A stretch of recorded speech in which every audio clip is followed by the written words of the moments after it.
Baik, bismillahirrahmanirrahim. Assalamualaikum warahmatullahi wabarakatuh. Perkenalkan, nama saya Muhammad Yusril Hidayatullah, NIM 240301501106 dari kelas PJKRF. Baik, di sini saya selaku pemateri pertama dari kelompok 3. Teori psikososial anak. Banyak teori mengenai perkembangan psikososial. Yang paling banyak dianut adalah teori psikososial dari Erik Erikson. Teori psikososial dari Erik Erikson meliputi 8 tahapan yang saling berurutan sepanjang hidup. Hasil dari tiap tahapan tergantung dari hasil tahapan sebelumnya, dan resolusi yang sukses dari tiap krisis ego adalah penting bagi individu yang dapat tumbuh secara optimal. Ego harus mengembangkan kesanggupan yang berbeda untuk mengatasi tiap tuntutan penyesuaian dari masyarakat. Berikut adalah 8 tahapan perkembangan psikososial menurut Erik Erikson. Sekian yang sempat saya sampaikan. Assalamualaikum warahmatullahi wabarakatuh. Assalamualaikum warahmatullahi wabarakatuh. Perkenalkan, nama saya Ibrahim Nur, NIM 240301501081, kelas PJKRF. Baik, saya sebagai pemateri kedua dari kelompok 3.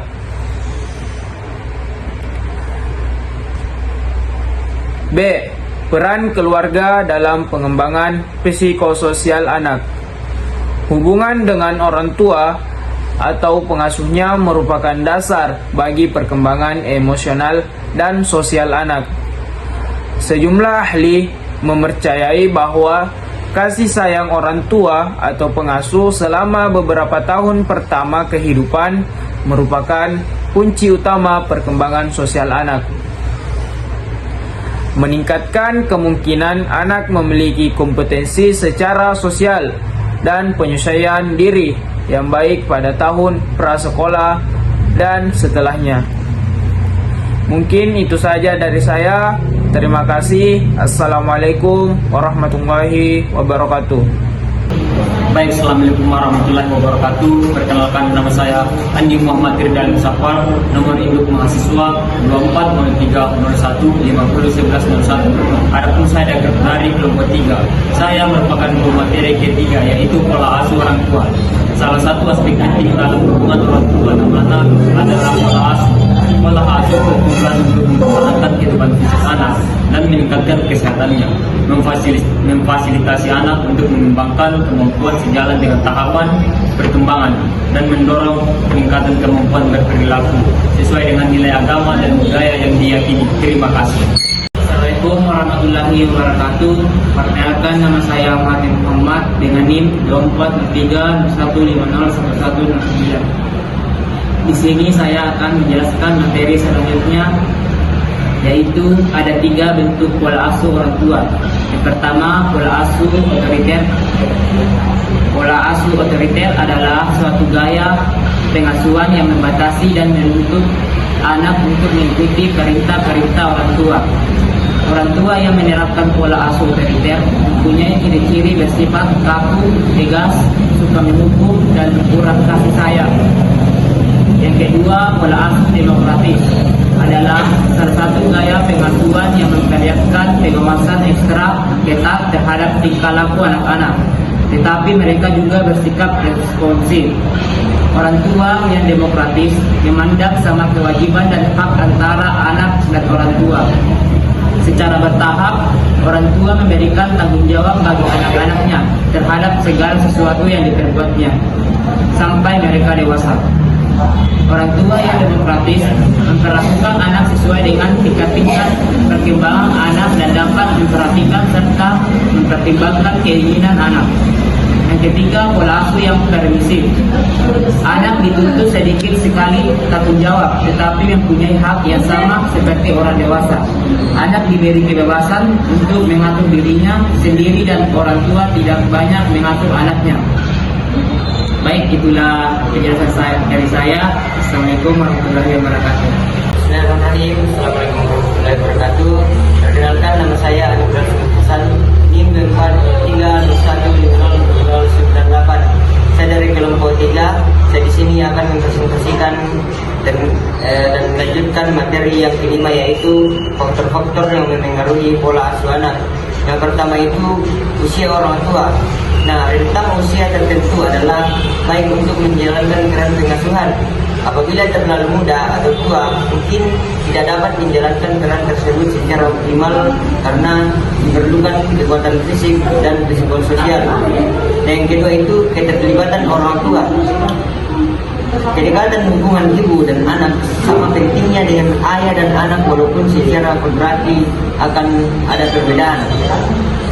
Di dalam rumah tangga, ayah dapat melibatkan dirinya melakukan peran pengasuhan kepada anaknya. Seorang ayah tidak saja bertanggung jawab dalam memberikan nafkah, tetapi dapat pula bekerja sama dengan ibu dalam melakukan perawatan anak seperti mengganti popok ketika anak mengumpul atau mengajaknya bermain bersama sebagai salah satu upaya dalam melakukan interaksi. Dan yang ketiga yaitu pendidikan orang tua juga berpengaruh penting dalam pengasuhan. Yang selanjutnya, pengalaman sebelumnya dalam pengasuh anak. Orang tua yang telah mempunyai pengalaman sebelumnya dalam merawat anak akan lebih siap menjalankan pengasuhan lebih relaks. Selanjutnya, stres orang tua. Stres yang dialami orang tua akan mempengaruhi kemampuan orang tua dalam menjalankan proses pengasuhannya. Dan yang terakhir, hubungan suami istri. Hubungan yang kurang harmonis antara suami istri akan berdampak pada kemampuan dalam menjalankan perannya sebagai orang tua dan merawat serta mengasuh dengan penuh rasa bahagia. Demikian penjelasan materi dari saya. Kurang lebihnya tolong dimaafkan. Wabillahi taufiq wal hidayah. Wassalamualaikum warahmatullahi wabarakatuh. Assalamualaikum warahmatullahi wabarakatuh. Perkenalkan, nama saya Muhammad Posan Maulana, NIM 240301501 dari kelas F. Baik, di sini saya akan membacakan materi yang ke-6. Perkembangan moral anak. Anak memperoleh nilai-nilai moral dari lingkungan dan orang tuanya. Melalui pengalamannya berinteraksi dengan orang lain, anak belajar memahami tentang perilaku yang buruk yang tidak boleh dikerjakan. Berikut beberapa sikap orang tua sehubungan dengan perkembangan moral anak. 1. Konsistensi dalam mendidik anak. Kedua orang tua harus memiliki sikap dan perlakuan yang sama dalam melarang atau memperbolehkan tingkah laku tertentu kepada anak. Suatu tingkah laku anak yang dilarang oleh orang tua pada suatu waktu harus juga dilarang apabila dilakukan kembali pada waktu lain. 2. Sikap orang tua dalam keluarga. Secara tidak langsung, sikap orang tua terhadap anak dapat mempengaruhi perkembangan moral anak, yaitu melalui proses peniruan. Sikap orang tua keras cenderung melahirkan sikap disiplin semua pada anak. 3. Penghayatan dan pengalaman agama yang dianut. Orang tua merupakan teladan bagi anak, termasuk dalam mengamalkan ajaran agama. A. Sikap orang tua dalam menerapkan norma. Orang tua yang tidak menghendaki anaknya berbohong atau berperilaku tidak jujur, maka mereka harus menjauhkan diri dari perilaku berbohong. Sekian dari saya. Assalamualaikum warahmatullahi wabarakatuh. Assalamualaikum warahmatullahi wabarakatuh. Perkenalkan, nama saya Nur Amanah Rasti dengan NIM 240301501 dari kelas PJKRN. Di sini saya akan menjelaskan materi selanjutnya, yaitu peran pertemanan dalam perkembangan psikologi anak. Yang pertama, fase pertama, teman untuk bermain. Fase ini terjadi pada usia anak antara 5 sampai 7 tahun. Bagi mereka, teman adalah seseorang yang mempunyai mainan yang menarik dan tempat tinggalnya dekat di sekitaran mereka, dan mereka mempunyai ketertarikan yang sama. Yang kedua, teman untuk bersama. Fase ini selain arti teman untuk bermain, pertemanan juga didasari kepercayaan satu sama lain. Terjadi pada usia anak antara 8 sampai 10 tahun. Dan yang terakhir, fase ketiga adalah persahabatan yang penuh dengan saling pengertian. Fase ini terjadi pada usia anak 11 sampai 15 tahun. Bagi mereka, arti teman tidak hanya sekedar untuk bermain saja. Di sini seseorang harus juga bisa berfungsi sebagai tempat berbagi pikiran, perasaan, dan pengertian. Sekian dari saya. Assalamualaikum warahmatullahi wabarakatuh. Baik, Assalamualaikum warahmatullahi wabarakatuh.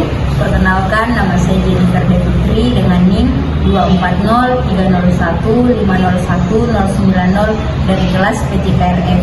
Di sini saya akan menjelaskan materi selanjutnya mengenai beberapa faktor penting yang mempengaruhi hubungan pertemanan pada anak. Yang pertama, cara orang tua mendidik dan membina anak. Orang tua yang mendidik anak dengan cara berharap dalam menjelaskan sesuatu hal dan mendidik anak dengan penuh kasih sayang, biasanya anak-anak mereka memiliki kepercayaan diri yang tinggi dan akan mudah dalam mengembangkan hubungan sosialnya. Yang kedua, urutan kelahiran. Biasanya anak yang paling muda lebih populer dan terbiasa dengan negosiasi daripada saudara-saudaranya. Yang ketiga, gender, di mana anak laki-laki dan perempuan akan mengalami hal yang berbeda untuk kejadian yang sama. Seperti anak laki-laki diperbolehkan untuk memanjat pohon, tetapi anak perempuan tidak diperbolehkan. Atau bila anak perempuan menangis akan lebih ditolerir daripada anak laki-laki yang menangis. Yang keempat, kecakapan dan keterampilan mengambil peran, di mana biasanya anak-anak yang memiliki kecakapan dan keterampilan dalam mengambil apapun posisi peran dapat berkembang menjadi lebih baik dan biasanya memiliki inteligensi kecerdasan yang baik. Dengan hal tersebut, mereka lebih mudah menerapkan dirinya atau beradaptasi di lingkungan yang asing. Mungkin sekian dari saya. Assalamualaikum warahmatullahi wabarakatuh. Baik, bismillahirrahmanirrahim. Assalamualaikum warahmatullahi wabarakatuh. Perkenalkan, nama saya Raja Tri Cahyo Abadi dengan NIM 24030501082. Di sini saya merupakan pemateri terakhir dari kelompok 3. Adapun materi yang akan saya sampaikan yaitu anak yang terasingkan bereaksi dengan cara. Yang pertama yaitu menarik diri. Biasanya mereka menarik diri dari kontak dengan anak-anak lain. Mereka sebetulnya ingin bermain dengan anak-anak lainnya, tetapi mereka diacuhkan dan diabaikan keberadaannya. Malahan diejek-ejek. Maka dari itu, mereka selalu menghindar dari anak-anak lainnya. Selanjutnya yang kedua yaitu perilaku antisosial. Biasanya mereka sulit untuk diatur, padahal anak-anak lainnya tidak suka dengan perilakunya. Misalnya pada saat anak-anak yang lain bermain bola, kemudian datang anak yang terasingkan, tetapi tidak untuk ikut bermain dengan anak-anak lainnya. Baik, mungkin cukup sekian yang dapat saya sampaikan. Wassalamualaikum warahmatullahi wabarakatuh.